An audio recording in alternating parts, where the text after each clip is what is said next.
আজকে করব কাতলা মাছের রেসিপি। দেখো কাতলা মাছগুলো আমি ভাজতে বসিয়ে দিয়েছি।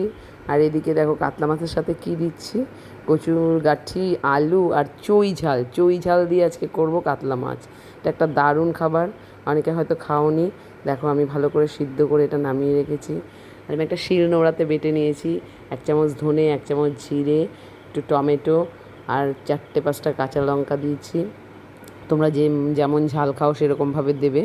আর এদিকে দেখো মাছটা আমার আগে কতগুলো হয়ে গেছে ভাজা, আর এইটুকু ছিল, এটাও ভেজে রেখে দিলাম। মাছ ভাজা রেডি। এবার আমি রান্নাটা করব। কড়াইতে সর্ষের তেল দিয়ে দিয়েছি 2 চামচ মতো। এবার এই তেলের ভিতরে আমি একটু জিরে ফোড়ন দেব। খুব হালকা রান্না, অথচ খুব স্বাদের রান্নাটা, তোমরাও এটা করো। আর জিরেটা একটু ভাজা ভাজা হয়ে গেলেই আমি এর ভিতরেই আমি যেটা সিদ্ধ করে রেখেছিলাম ওটা পুরো এর মধ্যে ঢেলে দেবো। এই যে আমি ঢেলে দিলাম। এবার এটা সুন্দর করে ভাজবো, এবং ভাজা ভাজা হয়ে গেলে তারপরে আমি এর সাথে মশলাটা অ্যাড করব। আগে দেখো আমি ভাজার সময় কি দিচ্ছি। কাতলা মাছ তো কত রকমভাবেই খেয়ে দেখেছো সবাই বন্ধুরা, এরকমভাবে একটু খেয়ে দেখো।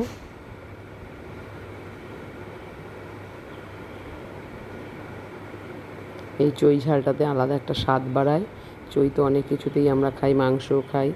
আমি এখন লবণ দিলাম হাফ চামচ হলুদ দিলাম, দিয়ে আবার এটাকে ভালো করে একটু নেড়ে চেড়ে ভাজা ভাজা করে নিচ্ছি। দেখো কি সুন্দর ভাজা ভাজা হয়ে গেছে আমার। একটু লাল লাল করে ভাজা ভাজা আগে করে নেবে।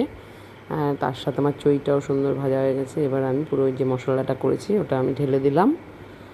এবার মশলাটা দিয়ে ভালো করে আবার কষিয়ে নেব। তোমরা যেরকম ঝাল খাও সেরকম দেবে। আমি এইটুকু পরিমাণ মতো দিয়েছি। বারবারই আমি এটাই বলি, যার যতটা পরিমাণ রান্না সে সেইভাবেই ঝালটা, লবণটা, মশলাগুলো দেবে। আমি এখানে যেমন দিচ্ছি সেরকমভাবে আমার পরিমাণ অনুযায়ী দিয়েছি। আমার এটা কষানো রেডি হয়ে গেছে।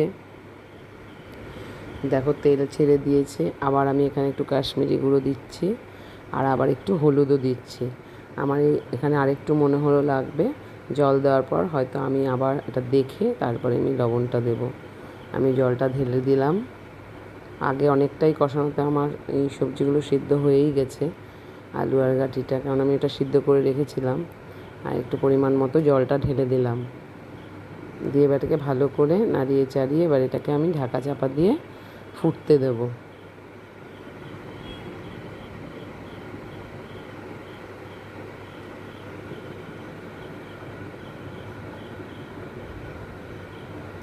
এবার আমি এটাকে দেখো গ্যাসের ফুটছে ভালো করে, অনেক সুন্দর করে ফুটছে ঝোলটা। তোমরাও এইভাবেই ফোটাবে। ঝোল ফোটানো বেশি ভালো হলেই মাছের ঝোলের স্বাদও বেড়ে যায়। মাছের ঝোলটা একটু ফোটার পরে দেখবে একটু ঘন ঘন হয়ে গেছে, সব কিছু আমার সিদ্ধ হয়ে গেছে। আর এরকম চইগুলো 2-1টা চই একটু যদি পিষে দাও এর মধ্যে, তাহলে স্বাদটা একটা অন্যরকম মাত্রা এনে দেবে ঝোলে। এবার আমি মাছগুলো, ভাজা মাছগুলো এর মধ্যে অ্যাড করব। এই যে আমি মাছগুলো সব দিয়ে দিচ্ছি, আস্তে করে ছাড়বে। এখানে আমি মাছের মাথাও দিয়ে দিয়েছি, কেন মাথা আমাদের বাড়িতে সবাই খুব ভালো খায়, তাই জন্য দিয়ে দিলাম, বাদ দেইনি। দেখো আলু টালু সব সিদ্ধ হয়ে গেছে। এবার এটাকে একটু ফোটাবো, ফুটিয়ে আমার মাছের ঝোল রেডি হয়ে যাবে।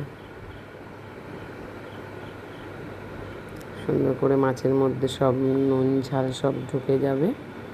তারপরে আমি এটাকে নামিয়ে ফেলবো। তোমরাও সবাই এটা করে খেয়ে দেখো, কত সুন্দর লাগে ভাতের সাথে, গরম ভাতের সাথে দারুণ লাগে। কাতলা মাছ দিয়ে